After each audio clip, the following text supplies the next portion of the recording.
Episode തുടക്കത്തിൽ നമ്മൾ കാണുന്നത് കിറ്റൻ വില്ലേജ് അറ്റാക്ക് ചെയ്യാൻ വന്ന ഡയമണ്ട് കിട്ടത്തിലെ ആളുകളെ അടിച്ചോടിക്കുന്ന ഗോൾഡൻ ഡൗണിനെയും ബ്ലാക്ക് ബുൾസിനെയുമാണ്. ഇതേസമയം വില്യമിനെ കണ്ട ക്യാപ്റ്റൻ യാമിക്ക് IF ദ മിഡ്നൈറ്റ് സണ്ണിന്റെ ലീഡറിനെ പോലെ തോന്നുന്നു. സോ മാസ്കൂരിയ വില്യമിന്റെ മുഖത്ത് ഒരു വലിയ പാടാണ് ക്യാപ്റ്റൻ യാമി കാണുന്നത്. തന്റെ ആ തോന്നൽ ജസ്റ്റ് കോയിൻസിഡൻസ് മാത്രമാണെന്ന് അങ്ങേർക്ക് മനസ്സിലാവുന്നു. അങ്ങനെ ആ യുദ്ധകളത്തിൽ കണ്ടുമുട്ടിയ ആസ്തയും യൂനയും തങ്ങളുടെ ആഗ്രഹം വിസാർഡ് കിങ് ആവണമെന്നുള്ളതാണെന്ന് പറയുന്നു. എന്നാൽ ഇതേസമയം ഡയമണ്ട് കിങ്ഡത്തിൽ ഇവരെ ഇല്ലാതാക്കാൻ ഒരു പുതിയ ഫോഴ്സിനെ തന്നെ ക്രിയേറ്റ് ചെയ്തിരിക്കുന്നു.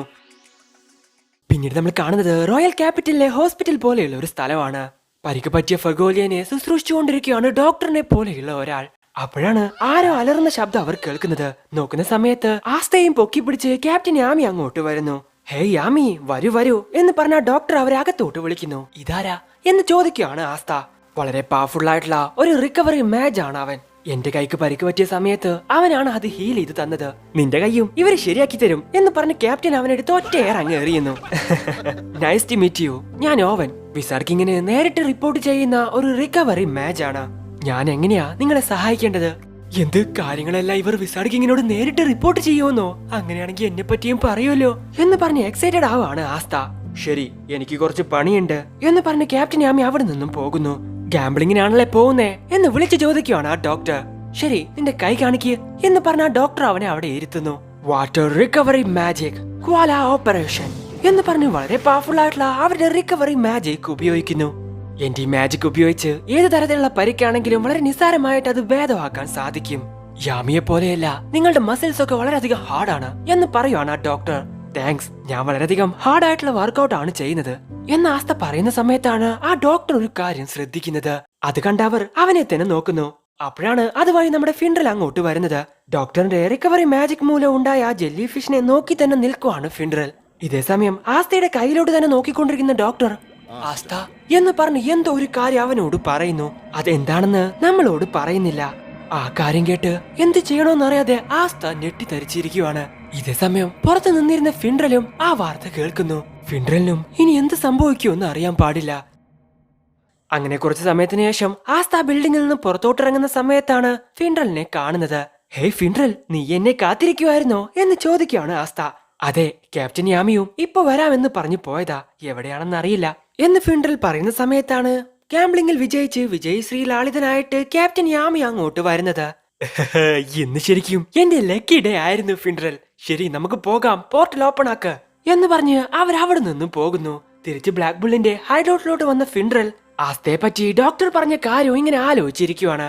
ഹേ ഗായ്സ്, നിങ്ങൾ ഈ ഇടയായിട്ട് ശ്രദ്ധിച്ചു കാണും, നമ്മളുടെ സ്റ്റാർസ് ഒരുപാടധികം കൂടിക്കൊണ്ടിരിക്കുവാണ്. മുടങ്ങാതെയുള്ള നിങ്ങളുടെ ഹാർഡ് വർക്കിനും ട്രെയിനിങ്ങിനും കിട്ടിയ റിവാർഡ്സ് ആണ് അവയെല്ലാം.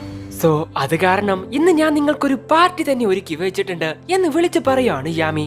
സോ പങ്കെടുത്ത മിഷൻസ് എല്ലാം സക്സസ്ഫുള്ളി കംപ്ലീറ്റ് ചെയ്തുകൊണ്ട് തന്നെ അവർക്ക് എല്ലാവർക്കും വളരെ വലിയ രീതിയിൽ ഒരു പാർട്ടി തന്നെ കൊടുക്കുവാണ് ക്യാപ്റ്റൻ.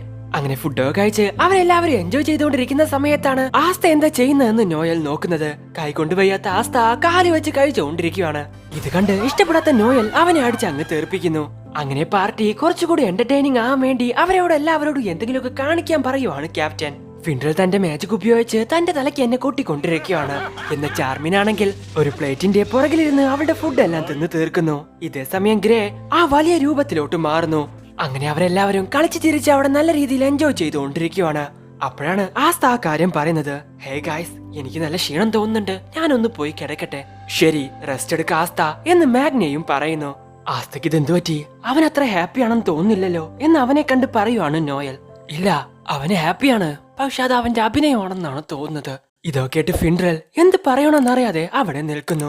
ഞാൻ പോയിട്ട് അവനെ ഒന്ന് ഹാപ്പി ആക്കിയാലോ എന്ന് ചോദിക്കുകയാണ് വെനസെ. ഹേയ് ഗായ്സ്, എനിക്കൊരു കാര്യം പറയാനുണ്ട്. ആസ്തയെ ആ ഡോക്ടർ നോക്കുന്ന സമയത്ത് ഞാനൊരു കാര്യം കേട്ടു. അവന്റെ കൈ അതൊരിക്കലും ഇനി ശരിയാവില്ല എന്ന് ഫിൻഡ്രൽ അവരോട് പറയുന്നു. ഇത് കേട്ട് അവരെ കൊണ്ട് വിശ്വസിക്കാൻ സാധിക്കുന്നില്ല. എന്ത്? ഇല്ല, നീ എന്താ ഈ പറയുന്നേ? ആസ്ത, എനിക്ക് തോന്നുന്നു ഇതൊരു പുരാതന മാജിക് സ്പെല്ലാണെന്ന്. നിന്റെ അസ്ഥികൾ പൊടിഞ്ഞു പോയിരുന്നെങ്കിൽ പോലും എന്റെ സ്പെല്ല് ഉപയോഗിച്ച് അത് റിക്കവർ ചെയ്യാൻ സാധിച്ചേനെ. എന്നാ നിന്റെ കയ്യിലിട്ടിരിക്കുന്ന ഈ സ്പെൽ അതില്ലാതാക്കാൻ എന്റെ സ്പെല്ലിനെ കൊണ്ട് സാധിക്കുന്നില്ല. ഇത് കേട്ട് ആർക്കൊന്നും തന്നെ മനസ്സിലാവുന്നില്ല. വെട്ടോ അവന്റെ കൈ കേഴ്സിംഗ് ചെയ്തെന്നാണോ പറയുന്നേ? ക്ലോവർ കിണ്ടത്തിലെ ബെസ്റ്റ് റിക്കവറി മാച്ച് അത് പറയുന്നുണ്ടെങ്കിൽ അതൊരിക്കലും വെറുതെ ആവില്ല. സോ ഇത്രയും കാലം അവരുടെ കൂടെ മാജിക് പോലും ഇല്ലാതെ തന്റെ സോഡ് ഉപയോഗിച്ച് മാത്രം മുന്നേറിക്കൊണ്ടിരുന്ന ആസ്തയ്ക്ക് ഇനി ആ സോഡ് ഉയർത്താൻ കൈകൾ ഉണ്ടാവില്ലെന്നുള്ള കാര്യം ഇവരെ കൊണ്ട് ഉൾക്കൊള്ളാൻ സാധിക്കുന്നില്ല. ഇല്ല ആസ്ത എന്ന് പറഞ്ഞ് വിഷമിക്കുവാണ് നോയൽ. പിന്നീട് നമ്മൾ കാണുന്നത് അന്ന് രാത്രി ഒരു കുന്നിനു മുകളിൽ ആരുമില്ലാതെ തനിച്ചിരിക്കുവാണ് ആസ്ത. ഇത് പറയുന്നതിൽ എനിക്ക് വിഷമമുണ്ട്, പക്ഷെ പറഞ്ഞല്ലേ പറ്റൂ. ഇനി നിനക്ക് നിന്റെ സോഡ് ഉയർത്താൻ സാധിക്കില്ല എന്നാ ഡോക്ടർ പറഞ്ഞ കാര്യം ആലോചിക്കുകയാണ് ആസ്ത. എന്ന തനിച്ചിരിക്കുന്ന ആസ്തയെ തന്നെ നോക്കിയിരിക്കുകയാണ് അവന്റെ ഫ്രണ്ട്സ്. അവൻ കരയുവാണോ? ഇല്ല, ഞാൻ ഒരിക്കലും തോറ്റു കൊടുക്കില്ല. നിങ്ങൾ എന്നെ വീണ്ടും തോൽപ്പിച്ചു, പക്ഷെ വിധി അത് വെറും ജോക്കറാണ്. എന്നെ തോൽപ്പിക്കാൻ പറ്റുമെന്ന് നിങ്ങൾ ഒരിക്കലും വിചാരിക്കണ്ട. എന്റെ കൈകൾ ശരിയാക്കാനുള്ള ഒരു വഴി ഞാൻ തീർച്ചയായിട്ടും കണ്ടെത്തും. അല്ലെങ്കിൽ ആ സോഡല്ലാത്ത മറ്റായുധങ്ങൾ ഉപയോഗിച്ച് ഞാൻ ഫൈറ്റ് ചെയ്യും. എന്തൊക്കെ സംഭവിച്ചാലും ഞാൻ ഒരിക്കലും തോറ്റു കൊടുക്കില്ല എന്ന് വിളിച്ചു പറയാണ് ആസ്ത. ഇത് കേട്ട് നോയൽ ഒന്ന് പുഞ്ചിരിക്കുന്നു. നിന്റെ കയ്യിൽ ഒരു ഡ്രോപ്പ് മാജിക് പവർ പോലും ഇല്ല. ജനിക്കുമ്പോ തന്നെ നീ ഒരു വേസ്റ്റ് ആയിട്ടാണ് ജനിച്ചിരിക്കുന്നത്. ശരിയാണ്, ഞാൻ എത്രയൊക്കെ കഷ്ടപ്പെട്ട് ട്രെയിനിങ് ചെയ്താലും എന്നെ കൊണ്ടൊരിക്കലും മാജിക് ഉപയോഗിക്കാൻ സാധിക്കില്ല. എല്ലാം വിട്ടേക്ക്, നീ ജന്മന ഒരു പരാജയമാണ്. ശരിയാ, ഞാനൊരു പരാജയമാ. ഇല്ല, അതായിരുന്നു ഞാൻ ശരിക്കും സങ്കടപ്പെട്ട അവസാനത്തെ സമയം. പക്ഷേ ഇനി ഒരിക്കലും അങ്ങനെ സംഭവിക്കില്ല. നിങ്ങൾ തന്നെ നോക്കിക്കോ എന്ന് ആകാശത്തെ നോക്കി വിളിച്ചു പറയാണ് ആസ്ത. ആ കാര്യം അവൻ തന്നെ പരിഹരിച്ചു എന്നാണ് തോന്നുന്നത്. ഇനി അവൻ ചെയ്യാൻ പോകുന്നത് സ്പെഷ്യൽ ട്രെയിനിങ് ആയിരിക്കും. ശരിയാ, അവൻ വളരെയധികം പാഷനേറ്റഡ് ആയിട്ടുള്ള ഒരുത്തനാണ്. ശരിയാണ് കിട്ടു, നീ ഒരിക്കലും തോറ്റു കൊടുക്കരുത്. ഒരു പക്ഷേ നിന്റെ കൈ ശരിയാക്കാൻ അവിടെയുള്ള മാജിക് പവറിനെ കൊണ്ട് സാധിച്ചേക്കും എന്ന് ചിന്തിക്കുകയാണ് വെനസെ. അങ്ങനെ പിറ്റേ ദിവസമാവാണ്. ഗുഡ് മോർണിംഗ് പറഞ്ഞ ആസ്ത പുറത്തിറങ്ങി നോക്കുന്ന സമയത്ത് അവിടെ ആരെയും തന്നെ കാണാനില്ല.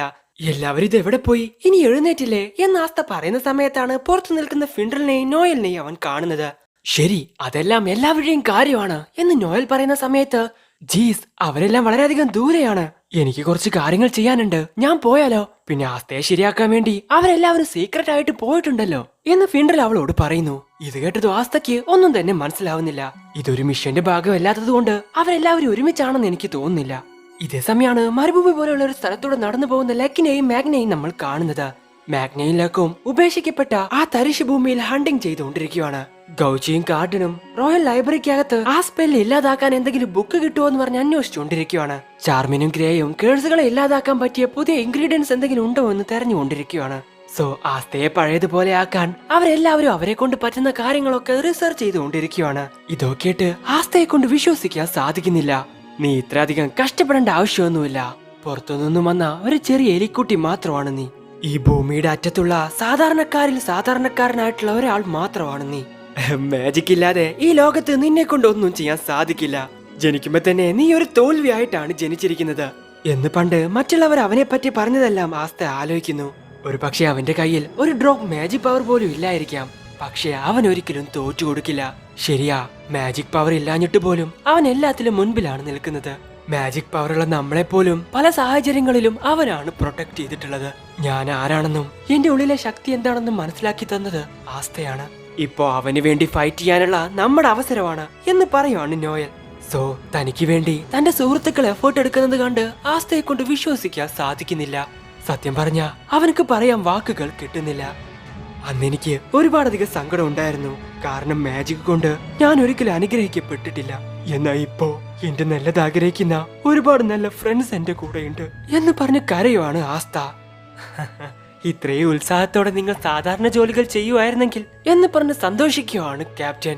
ശരി നോയൽ, നീ പറഞ്ഞ നമ്മൾ രണ്ടുപേരും പോവാൻ ആഗ്രഹിക്കുന്ന സ്ഥലം എവിടെയാണ് എന്ന് ആകാംക്ഷയോടെ ചോദിക്കുകയാണ് ഫിൻഡൽ.